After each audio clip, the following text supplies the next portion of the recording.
Bom dia. Hoje, dia 13 de setembro, segundo ano, dando continuidade ao assunto energia. Agora a gente vai falar sobre os combustíveis fósseis. Combustíveis fósseis, que são recursos importantes para o desenvolvimento econômico, político e estratégico de cada país, que evidentemente tenha esse recurso. Beleza? No caso do Brasil, nós temos sim combustível fóssil, nós temos o carvão mineral e nós temos o petróleo. Então, o que é que a gente vai fazer? Trazer algumas informações gerais e trazer algumas informações estratégicas para a SSA, entendido? Com relação ao pré-sal, com relação ao impacto ambiental, com relação a uma série de coisas. Então, eu vou fazer umas anotações e já a gente começa aqui a explicação.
Bom, vamos lá.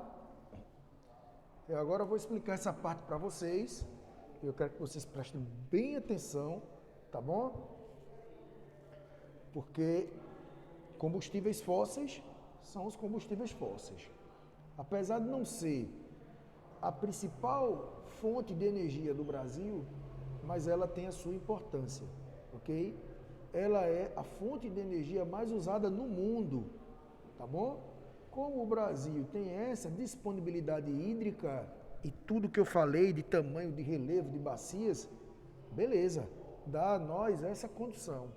Mas no mundo inteiro, você tem aí, né, o petróleo como o principal recurso energético. Se briga, se tem conflito por conta de petróleo, não é verdade? E aí eu preciso entender por que o petróleo é assim. Lembrando que os combustíveis fósseis, olha a ideia, são recursos energéticos provenientes dos fósseis. Por isso que o nome é combustível fóssil. Mas como é que eu posso transformar um resto de animal, de vegetal em energia? Passa-se por um processo natural que dura milhões de anos. E é aí que entra uma das características dos combustíveis fósseis. São fontes de energias não renováveis. Não renováveis. Porque caso acabe, você precisa de milhões de anos, precisa que haja um processo para que isso volte a ocorrer. Qual é o processo? Soterramento, mediante erosão, sedimentos. Esses sedimentos vão soterrar os fósseis e milhões de anos depois, esses fósseis, eles vão produzindo e liberando hidrogênio e carbono e se transformam em um recurso energético, que a gente chama de hidrocarboneto, porque os fósseis produzem hidrogênio e carbono. Então, quanto mais tempo eles ficarem soterrados, provavelmente maior será a produção e maior será a sua eficiência, ok? Então, fonte de energia proveniente do soterramento de fósseis de animais e vegetais, o que confirma o elemento não renovável dessas fontes. Entendido até aí? Muito bem. Só que tem um detalhe. Além de você ter esses recursos que são não renováveis, são poluentes, e eu coloquei aqui para vocês, são eficientes e são encontrados em regiões sedimentares, porque eu preciso de sedimento para soterrar o fóssil.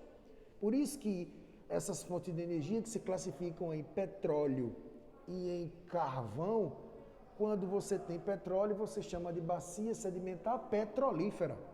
Lógico, bacia é uma área de depósito. Sedimentar, depósito de sedimentos. Se ali tiver fóssil de animal e vegetal marinho, você vai ter uma bacia sedimentar petrolífera.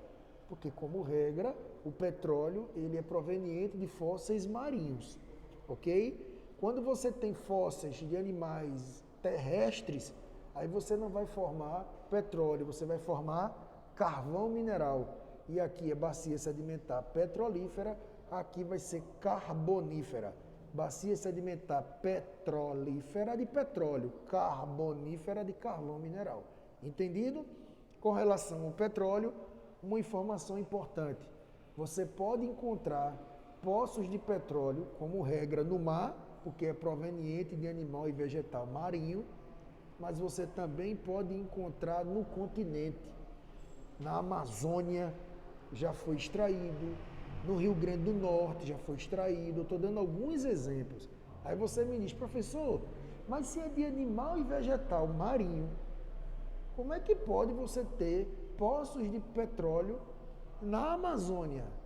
Simples, porque esses poços, esses fósseis, Esses recursos não demoram milhões de anos, e você já estudou que há milhões de anos atrás você tinha a Pangeia, e à medida que vai tendo a deriva dos continentes, as coisas vão se afastando.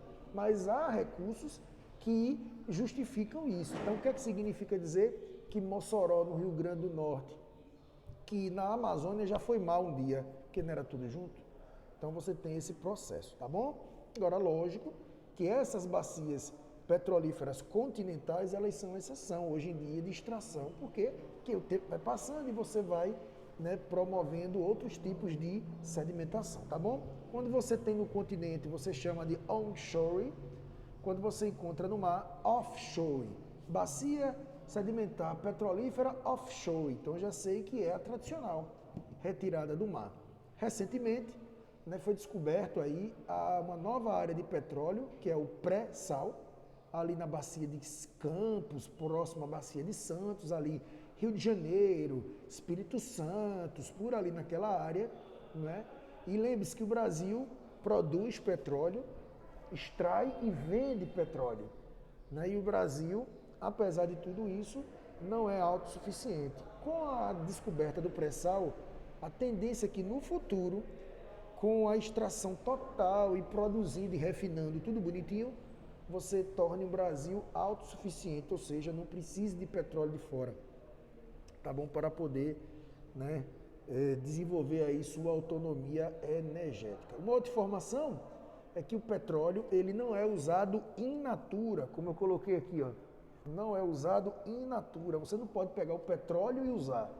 Você extrai o petróleo nas plataformas de extração, ele é transferido para o continente através de navios petroleiros, né?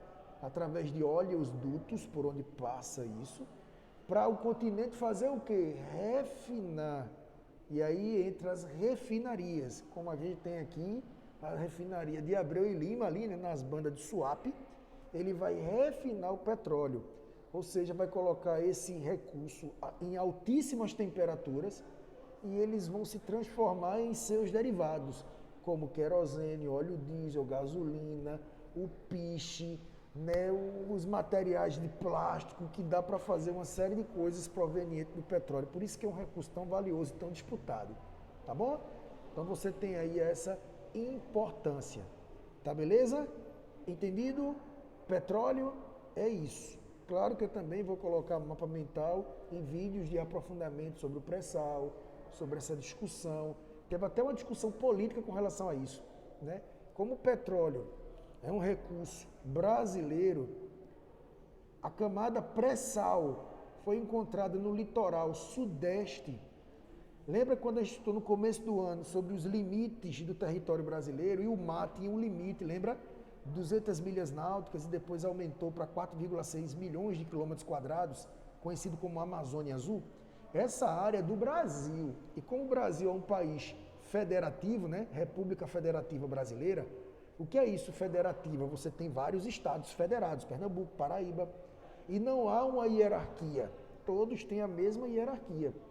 Então, apesar de ser descoberto no litoral ali do sudeste, que era que os governadores ali daquela região justificaram que todos os royalties dos petróleos, o lucro do petróleo, tudo deveria ficar naquela área só naquela área. Não faz sentido algum. E aí alguns, né, governadores pelo Brasil afora, evidentemente se reuniram para ir no Congresso tal, para discutir, né? E aqui em Pernambuco era o então governador à época, Eduardo Campos, né, falecido. Ele, junto com outros governadores, questionaram o seguinte: apesar de ter sido descoberto aí, apesar de ter impacto ambiental aí de petróleo, que vai gerar consequências negativas aí, mas também vai gerar desenvolvimento, emprego, renda. Então não é só coisa ruim que vai acontecer aí. Então o lucro do petróleo, os royalties do petróleo, não tem que ficar só aí, tem que ser distribuído para o Brasil inteiro. E aí, depois de discussões, estudinho, foi distribuído, claro que de maneira proporcional. Rio de Janeiro vai receber mais, Minas Gerais vai receber um percentual, São Paulo vai receber outro percentual, mas Pernambuco vai receber, o Acre, né, Amapá, Macapá, tem que receber porque é Brasil, é para o Brasil inteiro. tá bom? Então houve uma discussão recente sobre isso, eu vou colocar para vocês que vocês aprofundem, tá bom? Não é alvo de prova, mas é importante saber porque vai que você precisa utilizar isso de alguma maneira, tá bom? E com relação ao carvão é a mesma coisa, é a mesma ideia. Fósseis que são soterrados, lembrando que aqui é continental, só tem no continente animal terrestre continental. Quanto mais soterrado, mais tempo ele fica produzindo hidrogênio e carbono, mais eficiente ele é. Então nós temos tipos de carvão, beleza? Então esse de cima aqui é o mais superficial, próximo da superfície, ficou aí pouco tempo, então não produziu tanto hidrogênio e carbono. Esse carvão não é tão eficiente. E aí a gente tem o nome deles ali, tá? Ali, ó. Hulha, turfa, tá vendo? O primeiro é turfa, o segundo é lignito, o outro é hulha ou xisto betuminoso e esse é antrasto. Perceba que como eles estão em profundidades diferentes, eles ficaram soterrados por mais ou menos tempo, o que vai dar uma maior ou menor eficiência. Olha lá em cima, mais antigo, mais profundo, mais eficiente. Então, se for utilizar carvão mineral como geração de energia, né, que é combustão, queima, tanto é que tanto o petróleo quanto o carvão são rotulados como termoelétricas. Por quê? Porque para gerar energia precisa queimar, ter temperatura, queima o petróleo, queima o carvão e gera temperatura, gera energia. Tufa e lignito são os dois mais superficiais, então eles não ficaram muito tempo soterrados. Então, pelaquela lógica, mais antigo, mais profundo, precisa, tá? Mais antigo, mais profundo, mais eficiente, nessa lógica, esse daqui é o melhor de todos. É o antrasto, é o mais profundo, é o mais antigo, é o mais eficiente. Então esse aqui é o ideal. Mas nós temos esse aqui, hulha, cada um tem uma característica, eu vou dizer para vocês o que é. Tufa e lignito são dois tipos de carvão que no linguajar claro não prestam. Por quê? Porque como não ficou muito tempo, não tem tanto hidrogênio e carbono, na hora de queimar não gera tanta eficiência. Então eles não são utilizados por baixa eficiência. Então esses dois de cima, tufa e lignito, eles não são utilizados. Já foram utilizados um dia, né? Principalmente no início da Revolução Industrial, que utilizava o carvão, era no começo. Mas depois o tempo vai passando, vão se estudando e aí vai vendo que não é tão eficiente. E aí chegamos no terceiro, hulha, xisto betuminoso. Veja que ele já é mais profundo, ele já é mais eficiente, beleza? Então esse daí ele é usado. E o último é o mais profundo ainda, é o mais eficiente de todos. Pela lógica, os dois de cima você não usa porque são superficiais e não tem tanta energia, você não presta. Então qual que você vai utilizar dos outros dois de baixo? Pela lógica, você vai utilizar o antrasto, porque ele é mais profundo e ele é mais eficiente. Porém, o antrasto também não é usado, mas o motivo é diferente. Lá em cima não são utilizados porque são superficiais, ficaram pouco tempo soterrados, não tem eficiência. O antrasto tem eficiência. Mas por que ele não é tão usado? Primeiro, porque ele é raro de achar. É difícil de achar. E quer ver outra explicação mais importante? A hulha é tão eficiente quanto e é abundante. E aí eu sempre dou um exemplozinho nas aulas para o aluno entender. Eu acredito que eu devo ter falado isso ano passado, tá bom? Mas eu vou dizer. Você é dono de um curso e precisa de um professor. Você chama o primeiro professor. O professor chega para dar aula. Ele é um camarada que sabe dar aula, mas ele é um cara irresponsável, chega atrasado, não manda as provas no horário, faltoso. Então ele sabe dar aula, mas ele tem esses problemas. Você vai querer ele na sua empresa? Não. Você vai trocar. Você vai procurar um outro. Aí você achou o segundo professor. Esse daqui ele é competente. Ele chega no horário, tá certo? Ele chega no horário, ele domina a sala de aula, mas ele é alcoólatra. Ele chega com bafo. Ou ele, por exemplo, ou ele fica se insinuando, ou ele fica com brincadeiras de segundas intenções. Os pais estão reclamando, você vai ficar com ele? Não. Então perceba que você só vai procurar outro quando não lhe atende. Aí você chegou no terceiro. Esse camarada é responsável, chega no horário, domina a sala de aula, os alunos gostam, os pais gostam, é competente, não tem vício, tudo certinho. Tem necessidade de procurar outro? Não, porque atendeu. Ele atendeu. Então, como eu tenho uma abundância muito grande de xisto, como eu tenho muita hulha disponível e é eficiente, não tem porquê eu continuar gastando dinheiro, tempo para aprofundar ainda mais a escavação para ir buscar lá embaixo uma coisa que talvez eu não tenha tanta disponibilidade. Então a eficiência da hulha e a alta disponibilidade da hulha faz com que eu não procure o antrasto. Então a inutilização do antrasto é exatamente pela eficiência da hulha. A inutilização de tufa e linhito é exatamente por sua baixa eficiência devido ao pouco tempo de soterramento. Fechamos? Bacia sedimentar carbonífera, bacia sedimentar petrolífera. Alguma dúvida? Alguém quer perguntar alguma coisa? Vão aí dizendo alguma coisa para a gente poder seguir. Não?